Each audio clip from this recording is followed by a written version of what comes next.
الحمدللہ رب العالمین الصلاة والسلام علی سید المرسلین اما بعد فاعوذ باللہ من الشیطان الرجیم بسم اللہ الرحمن الرحیم السلام علیکم ورحمۃ اللہ وبرکاتہ۔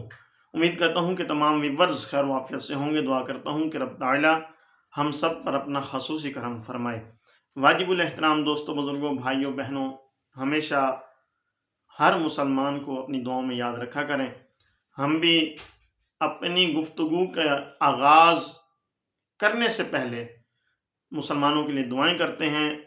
آپ دعا بھی کیا کریں اور ساتھ میں آمین بھی کہہ دیا کریں، کامنٹ میں بھی لکھ دیا کریں، تاکہ ہماری ایک آمین لکھنے یا بولنے کی وجہ سے اللہ تبارک و تعالی ان تمام مسلمانوں کی پریشانیوں میں کمی فرما دے۔ ہیں تو ہم گناہ گار، لیکن وہ مالک ہے، کیا پتہ کس کی آمین اس کو پسند آ جائے۔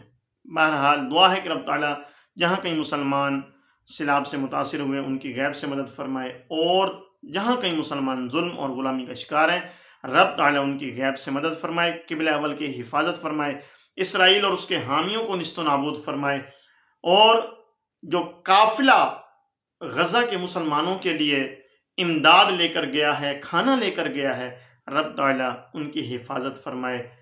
اور جو ہے رب تعالیٰ جو مسلمان ہندوستان میں ظلم کا شکار ہیں، قیدوں میں ہیں، جیلوں میں قید کر دیے گئے، رب تعالیٰ ان کی بھی حفاظت فرمائے۔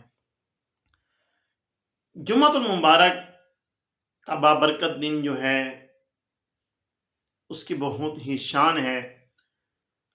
اس میں یعنی کہ جمعۃ المبارک کے دن میں آقا صلی اللہ علیہ وسلم نے فرمایا کہ جو جمعہ کے دن میری ذات پر 200 مرتبہ درود پاک پڑھتا ہے، اللہ تبارک و تعالیٰ اس کے 200 سال کے گناہ معاف فرما دیتا ہے۔ پھر فرمایا کہ جو جمعہ کے دن عصر کی نماز کے بعد، یہ ایک اور مقام پر ہے کہ جمعہ کے دن جو عصر کی نماز کے بعد 80 مرتبہ 80 ٹائم درود پاک پڑھتا ہے تو اللہ تبارک و تعالیٰ اس کے 80 سال کے گناہ معاف فرما دیتا ہے۔ تو اس طرح سے درود پاک پڑھنے کی بہت ہی فضیلت ہے عام دنوں میں بھی، لیکن جمعہ کے دن جو ہے اس کی فضیلت اور بھی زیادہ بڑھ جاتی ہے۔ تو ہمیں چاہیے کہ ہم آقا صلی اللہ علیہ وسلم کی ذات پر درود پاک پڑھتے رہا کریں، اور جمعہ کے دن اس کا خصوصی اہتمام کیا کریں۔ اور جمعہ کی اور بھی بہت سی فضیلت ہے کہ جیسے اس دن میں اللہ تبارک و تعالیٰ نیکیوں کا اجر بڑھا دیتا ہے، اور جو ہے اللہ تبارک و تعالیٰ کی رحمت چھما چھم برستی ہے، اور اس دن کو عید کا دن کہا گیا، اور اس دن کو تمام دنوں کا سردار کہا گیا، اور یہ دن جو ہے بہت ہی بابرکت دن ہے۔ تو آئیے نیت کرتے ہیں کہ انشاءاللہ جمعہ کے دن نیک اعمال زیادہ سے زیادہ کریں گے، گناہوں سے بچیں گے، کیونکہ جہاں نیکیوں کا اجر بڑھا دیا جاتا ہے وہیں پر گناہوں کا عذاب جو ہے وہ بھی بڑھا دیا جاتا ہے۔ تو اگر گناہ کریں گے تو اس کا عذاب بھی زیادہ ہوگا، اور اگر نیکی کریں گے تو اس کے درجات بھی زیادہ ہوں گے اور اس کا اجر بھی زیادہ ہوگا۔ تو نیت کر لیجئے کہ انشاءاللہ گناہوں سے بچیں گے اور نیکیاں زیادہ سے زیادہ کریں گے انشاءاللہ تبارک و تعالی۔ میرا آج کا موضوع جمعہ کا نہیں ہے، بس یہ تھوڑی سی گفتگو کر لی ہے۔ میرا جو موضوع ہے وہ اللہ والوں کی شان بزبان قرآن۔ قرآن دیکھتے ہیں کہ قرآن کیا کہتا ہے اللہ والوں کے بارے میں۔ آئیے چلتے ہیں قرآن سے پوچھتے ہیں حضرت عیسیٰ روح اللہ علی نبینا علیہ الصلوۃ والسلام، آپ کے دور میں انطاکیہ ایک شہر، بہت ہی اچھا خوبصورت شہر تھا۔ پورا شہر جو ہے یہ 5 پہاڑوں سے گھرا ہوا تھا، اور شہر کی آبادی کا جو رقبہ وہ 12 میل تک پھیلا ہوا تھا۔ حضرت عیسیٰ روح اللہ علی نبینا علیہ الصلوۃ والسلام نے اس شہر میں 2 مبلغ بھیجے۔ 2 مبلغ اس شہر میں بھیجے، اپنے ایک کا نام صادق اور دوسرے کا نام مصدوق تھا۔ اب ان دونوں کو حضرت عیسیٰ روح اللہ علیہ نبینا علیہ الصلوۃ والسلام نے بھیجا، کس لیے؟ کہ ان لوگوں تک، یہ جو 5 پہاڑوں کے درمیان شہر ہے، یہ جو آبادی ہے 12 میل تک جو یہ رقبہ پھیلا ہوا ہے، یہاں پر جو ہے اللہ کا پیغام پہنچایا جائے، رب تعالی کی وحدانیت کا اعلان کیا جائے، ان کو بتایا جائے کہ ایک رب ہے جس کی عبادت کی جائے، اس کا کوئی شریک نہیں۔ تو یہ صادق اور مصدوق جب وہاں پر پہنچے تو وہاں پر ان کا آمنا سامنا جو ہے وہ ایک چرواہے سے ہوا جس کا نام تھا حبیب نجار۔ اس نے پوچھا کہ تم لوگ کون ہو اور یہاں پر کیسے آئے ہو، تمہارا آنے کا مقصد کیا ہے؟ تو انہوں نے کہا کہ ہم اللہ کے بندے ہیں، حضرت عیسیٰ علیہ السلام کے حواری ہیں، ان کے مبلغ ہیں، اور انہوں نے ہمیں یہاں پر بھیجا ہے اللہ کا پیغام پہنچانے کے لیے۔ انہوں نے کہا، حبیب نجار رحمت اللہ تعالی علیہ نے فرمایا کہ آپ کے پاس کوئی نشانی ہے؟ تم جو یہاں پر آئے ہو، تم کہتے ہو کہ ایک اللہ کا پیغام لائے ہیں، حضرت عیسیٰ علیہ السلام کے امتی، ان کے حواری ہیں، ان کے مبلغین ہیں، تو تمہارے پاس کوئی نشانی ہے؟ تو انہوں نے کہا کہ بالکل ہے، کیا ہے؟ انہوں نے صادق اور مصدوق رحمت اللہ تعالی علیہ نے فرمایا کہ ہم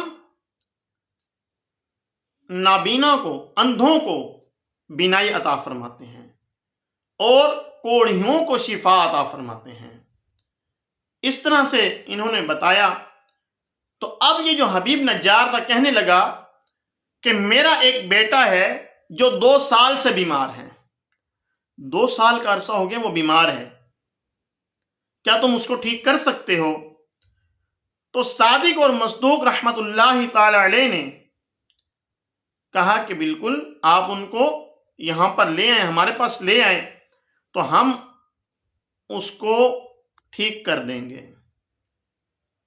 اب یہاں پر ایک بات یاد رکھیے گا، صادق اور مصدوق نے کیا کہا کہ ہم اندھوں کو بینائی عطا کرتے ہیں اور جو بیمار ہیں ان کو، کوڑھ کے جو مریض ہیں ان کو شفا دیتے ہیں اللہ کی عطا سے۔ اب دیکھیں کہ شفا کون دیتا ہے؟ رب تعالیٰ کی ذات۔ اور نابینوں کو بینائی کون عطا فرماتا ہے؟ اللہ تبارک و تعالیٰ کی ذات۔ مردوں کو زندہ کون کرتا ہے؟ اللہ تبارک و تعالیٰ کی ذات۔ تو یہاں پر صادق اور مصدوق کہہ رہے ہیں کہ ہم کرتے ہیں اللہ کی عطا سے۔ اللہ اکبر۔ اس بات کو ذہن میں رکھیے گا، انشاءاللہ عز و جل آگے چل کر اس پر گفتگو ہوگی کہ صادق اور مصدوق نے جو کہا اس کو آپ نے ذہن میں رکھنا ہے۔ بہرحال وہ شخص حبیب نجار رحمت اللہ تعالی علیہ وہ گئے، اپنے بیٹے کو لائے۔ اب ان دونوں نے، صادق اور مصدوق رحمت اللہ تعالی علیہ نے کیا کیا کہ انہوں نے اس کے بیٹے پر اپنا ہاتھ پھیرا، ان دونوں نے ہاتھ پھیرا تو وہ جو ان کا بیٹا تھا، وہ جو نوجوان تھا، وہ صحت یاب ہو کر کھڑا ہو گیا، وہ ٹھیک ہو گیا، اور پورے شہر میں یہ بات گونج اٹھی، پھیل گئی۔ 12 میل کا جو رقبہ تھا وہاں پر یہ بات جنگل میں آگ کی طرح پھیل گئی، اور لوگ جو ہیں جتنے بھی بیمار تھے وہ سارے جمع ہو گئے اور سب کے سب ٹھیک ہو گئے، سب کے سب ٹھیک ہو گئے۔ اب یہ بات جو ہے بادشاہ تک پہنچتی ہے۔ اس شہر کا جو بادشاہ تھا اس کا نام تھا انتیخا،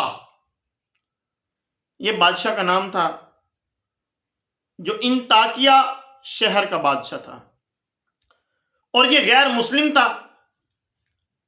اس کو جب یہ خبر ہوئی تو اس نے فوراً ان دونوں کو، یعنی کہ حضرت عیسیٰ علیہ السلام کے بھیجے گئے دونوں حواری، دونوں مبلغین کو گرفتار کیا، ان کو مارا اور ان کو قید میں ڈلوا دیا۔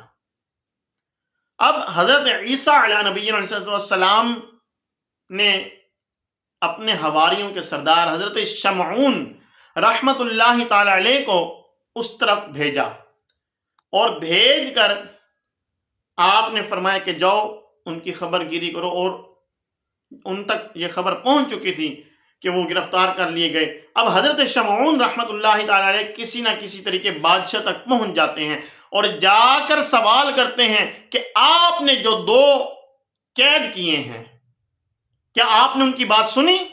تو بادشاہ نے کہا نہیں۔ آپ نے فرمایا کہ کیوں؟ بادشاہ نے کہا کہ انہوں نے جب نئے دین کا اعلان کیا، ایک خدا کی عبادت کا اعلان کیا، تو میں غصے میں آ گیا اور میں نے ان کی بات سنے بغیر ان کو قید میں ڈال دیا۔ آپ رحمت اللہ تعالی علیہ نے یہ کہا کہ اگر بادشاہ کی اجازت ہو تو ان کو بلایا جائے اور ان سے دیکھا جائے، ان کے پاس دیکھا جائے کہ کیا ہے اور وہ کہتے کیا ہیں۔ تو بادشاہ نے اجازت دے دی، ان دونوں کو بلایا گیا۔ کون دونوں؟ حضرت صادق اور مصدوق رحمت اللہ تعالی علیہ، یہ دونوں آ گئے۔ حضرت شمعون رحمت اللہ تعالی علیہ نے سوال کیا کہ آپ کون ہیں اور یہاں پر کیسے آئے ہیں اور کیا ہے آپ کے پاس؟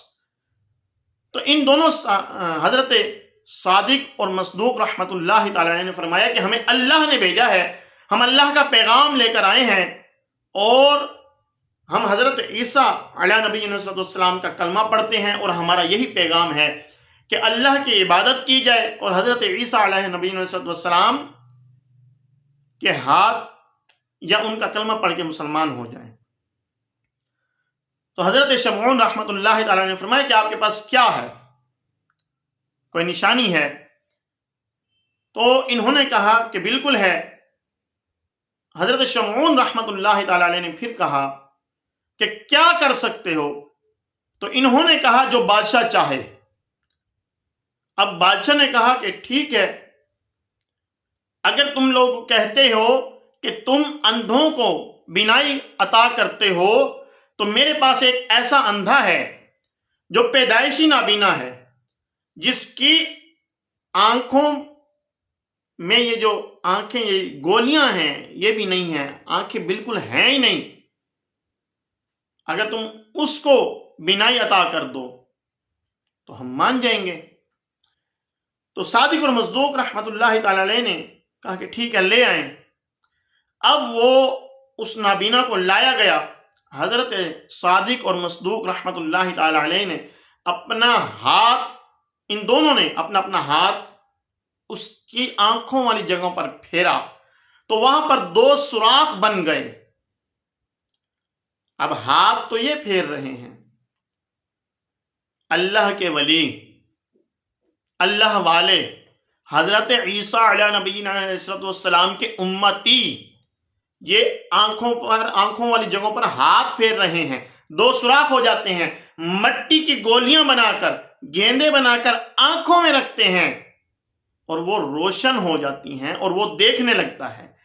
مادرزاد اندھا وہ دیکھنے لگتا ہے، اور پھر جو ہے اب یہ کہتے ہیں، بادشاہ کہتا ہے کہ تم لوگ کہتے ہیں کہ ہم مردہ کو زندہ کرتے ہیں۔ انہوں نے کہا بالکل۔ تو کہا کہ میرے پاس ایک ایسا مردہ ہے، میرے کسان کا بیٹا ہے، 7 دن ہو گئے ہیں اس کو فوت ہوئے، وہ مر چکا ہے، جسم اس کا خراب ہو چکا ہے، بدبو آ رہی ہے، میں نے اس کو دفن نہیں کیا، میں نے اس کا کچھ آگے انتظام نہیں کیا اس کے باپ کے انتظار میں، تو کیا تم اس کو زندہ کر سکتے ہو؟ آپ دونوں مبلغین نے حامی بھر لی، چلے گئے، حضرت شمعون رحمت اللہ تعالی علیہ بھی ساتھ ساتھ۔ اب وہاں پر یہ تینوں پہنچتے ہیں، بادشاہ وہاں پر دکھاتا ہے کہ یہ لڑکا ہے پڑا۔ اب یہ دونوں جو ہیں، یہ دونوں اور ساتھ میں حضرت شمعون رحمت اللہ تعالی علیہ دعا کے لیے ہاتھ اٹھاتے ہیں اور اللہ تبارک و تعالیٰ کی بارگاہ میں دعا کرتے ہیں، اور وہ مردہ جو ہے وہ اٹھ کر کھڑا ہو جاتا ہے اور کہتا ہے کہ میں جب مرا تھا میں کافر تھا، میں غیر مسلم تھا، اور مجھے جہنم کی وادیوں میں دھکیل دیا گیا، بہت سخت عذاب ہے۔ تو میں تمہیں کہتا ہوں کہ ایک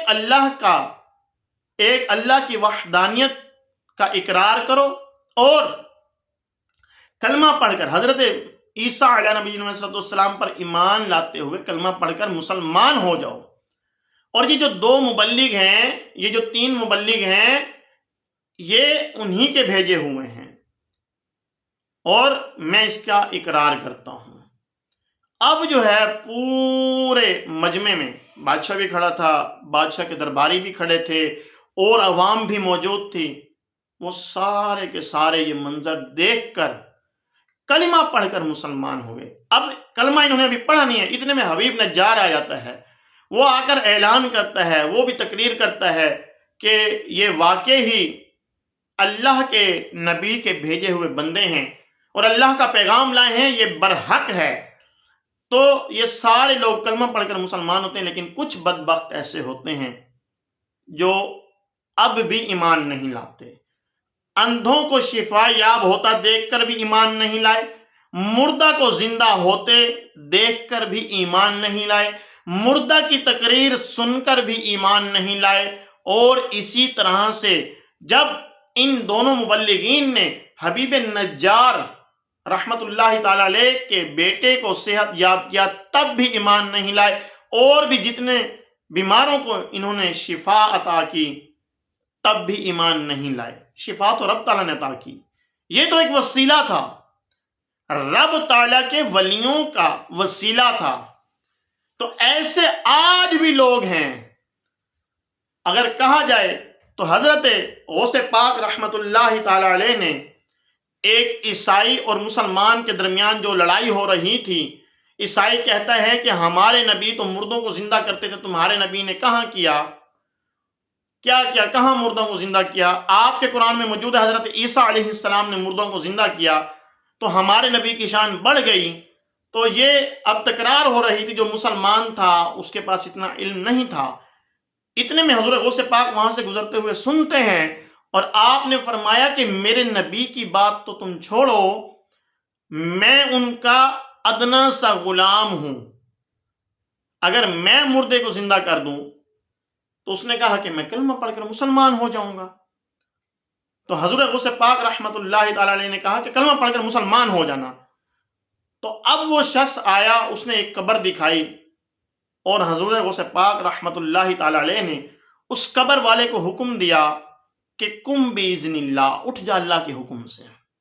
اب وہ مردہ کھڑا ہوتا ہے، عورت تھی، وہ کھڑی ہوتی ہے اور وہ بتاتی ہے کہ میں فلاں نبی کے دور میں تھی، اور اے عبد القادر تیرا بھلا ہو، تو نے مجھے اب زندہ کر دیا۔ اور وہ کلمہ محمدی صلی اللہ علیہ وسلم پڑھتے ہوئے اپنے بارے میں بتا کر کلمہ پڑھتے ہوئے دوبارہ چلی گئی، دوبارہ فوت ہو گئی، قبر میں چلی گئی۔ تو معلوم ہوا کہ اللہ تبارک و تعالی کی عطا سے، اللہ تبارک و تعالی جسے چاہے طاقت عطا فرمائے، اس کی عطا سے وہ چاہیں تو وہ یہ کر سکتے ہیں، مردوں کو زندہ بھی کر سکتے ہیں، بیماروں کو شفا بھی دے سکتے ہیں، کوڑھیوں کو بھی، اندھوں کو بینائی بھی عطا کر سکتے ہیں۔ لیکن یہ یاد رکھیے کہ اللہ تبارک و تعالیٰ کی عطا سے ہوتا ہے۔ جو یہ کہے کہ اللہ کی عطا سے نہیں ہوتا، یہ خود سے کرتے ہیں، تو وہ دائرہ اسلام سے خارج ہے۔ ہم اہل سنت کا یہ عقیدہ ہے کہ رب تعالیٰ کی عطا کے بغیر کچھ بھی نہیں ہو سکتا، جب تک رب نہیں چاہے گا تب تک کچھ نہیں ہوگا۔ اچھا، یہ جو میں نے آپ کو واقعہ سنایا ہے صادق اور مصدوق رحمت اللہ تعالی علیہ کا وادی میں جانے کا، اور یہ سارا واقعہ جو ہے یہ قرآن پاک میں موجود ہے۔ اور یہ کہاں پر موجود ہے؟ رب تعالیٰ قرآن پاک میں فرماتا ہے سورہ یاسین شریف میں، وَاضْرِبْ لَهُمْ مَثَلًا أَصْحَابَ الْقَرْيَةِ إِذْ جَاءَهَا الْمُرْسَلُونَ إِذْ أَرْسَلْنَا إِلَيْهِمُ اثْنَيْنِ فَكَذَّبُوهُمَا فَعَزَّزْنَا بِثَالِثٍ فَقَالُوا إِنَّا إِلَيْكُمْ مُرْسَلُونَ۔